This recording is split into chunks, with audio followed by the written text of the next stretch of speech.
Assalamualaikum warahmatullahi wabarakatuh. Salam moderasi. Alhamdulillahirabbil alamin. Wassalatu wassalamu ala asrofil anbiya wal mursalin sayyidina wa maulana Muhammadin wa ala alihi wa sahbihi ajma'in. Kita dalam fenomena yang cukup memprihatinkan, di mana dalam keseharian kita terdapat sebuah problem yang harus kita atasi bersama, yang diantaranya tentang kemanusiaan, tentang kemaslahatan dan juga keadilan. Hal ini sesuai dengan sabda Rasulullah Muhammad SAW, "Man adza dzimmiyan faqad adzani, faman adzani faqad adzallah." Ini peringatan tegas dari Rasulullah Muhammad SAW.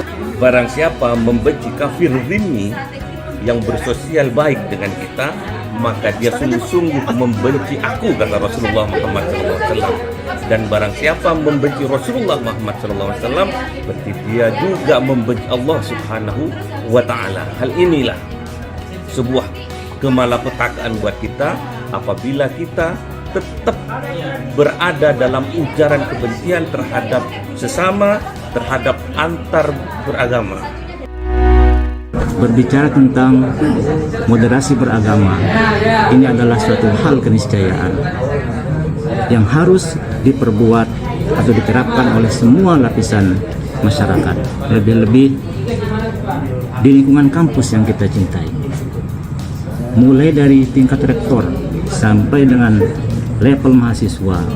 Yang namanya moderasi beragama harus senantiasa diterapkan.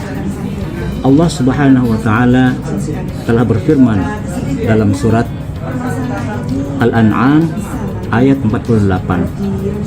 A'udzu billahi minasyaitonir rajim. Wa ma nursilul mursalina illa mubasysyirin wa mundzirin. Faman amana wa aslaha fala khaufun 'alaihim wa la hum yahzanun. Ayat ini berbicara tentang moderasi dalam konteks kemaslahatan umat. Jika kemaslahatan umat diterapkan di kampus, maka kampus akan tercipta sebagai suatu ibarat surga dalam dunia. Jadi ada beberapa hal yang terkait dengan moderasi ini yang harus diterapkan dalam kampus yang kita cintai. Pertama, pemenuhan kebutuhan yang beragam. Selaku dosen, mahasiswa, atau kampus sendiri, kita butuh dengan beragam kebutuhan untuk kemajuan kampus tercinta. Segala bentuk perbedaan pandangan, latar belakang, identitas jangan sampai kita munculkan. Dalam hal ini, semua kebutuhan yang sifatnya untuk kemajuan kampus harus kita dahulukan. Ini yang pertama. Yang kedua, pertukaran ide dan pengetahuan. Dosen-dosen kita, mahasiswa memiliki ide yang cemerlang, pengetahuan akan keberagaman keilmuan itu harus tertampung dan harus menjadi suatu kekuatan untuk membangun kampus tercinta.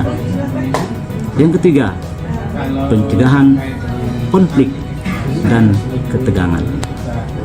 Konflik antar dosen, konflik antar mahasiswa, konflik antar dosen dan mahasiswa, konflik antar pimpinan dan bawahan, itu harus seminim mungkin harus kita cegah.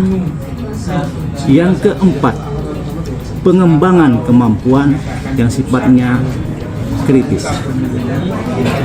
Penerapan model seperti ini akan mendorong mahasiswa untuk mengembangkan kemampuan yang kritis dalam diri mereka. Mereka akan cepat menganalisa informasi, mengevaluasi argumen, dan menyusun pendapat mereka sendiri.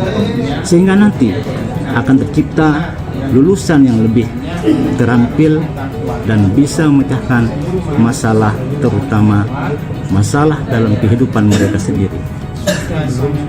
Selanjutnya yang kelima, peningkatan reputasi dan daya saing.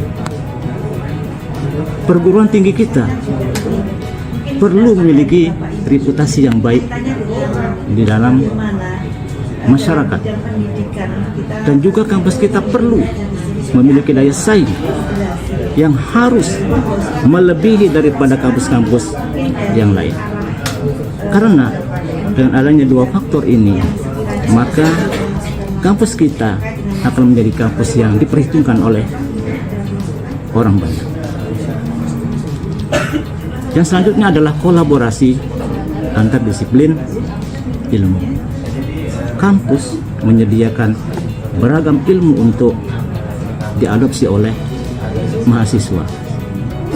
Makanya supaya kampus kita bisa berinovasi, maka dia harus siap untuk berkolaborasi dengan kampus-kampus yang lain, supaya pertukaran antara disiplin keilmuan yang ada di kampus yang satu dan yang lain bisa terpenuhi dengan secara sempurna.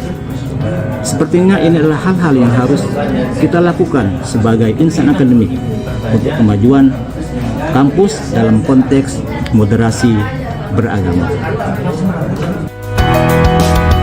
Kaitannya dengan moderasi, maka kita sebagai manusia harus memiliki sifat berbuat baik dan berlaku adil kepada semua manusia, terkhusus juga kepada non-muslim, karena Allah Subhanahu wa Ta'ala sangat menganjurkan kita untuk bersikap baik kepada siapa saja. Sesuai dengan ayat dalam Al-Quran, Allah Subhanahu wa Ta'ala berfirman, Bismillahirrahmanirrahim.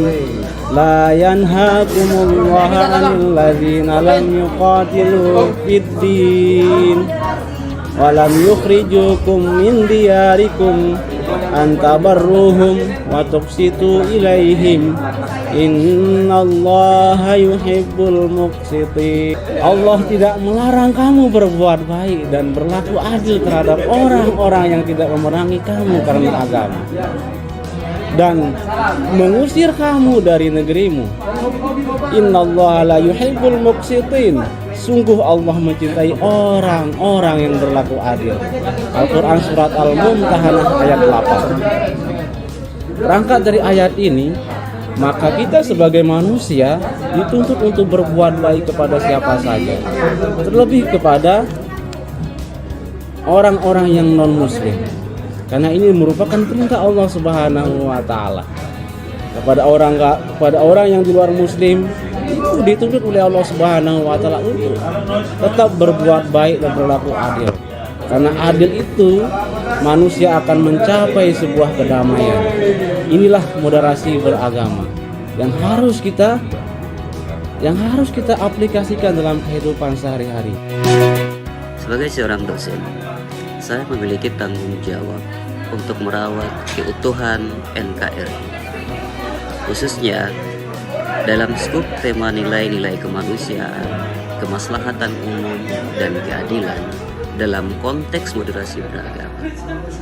Tantangan abad 21 yang sangat kompleks seiring dengan melesatnya perkembangan teknologi digital yang sangat cepat, kami memandang pendekatan holistik dan terstruktur penting untuk menjadi landasan pengembangan pembelajaran. Maka pendekatan holistik terstruktur ini berfokus pada pengembangan seluruh aspek peserta didik, baik itu fisik, emosional, sosial maupun juga intelektual.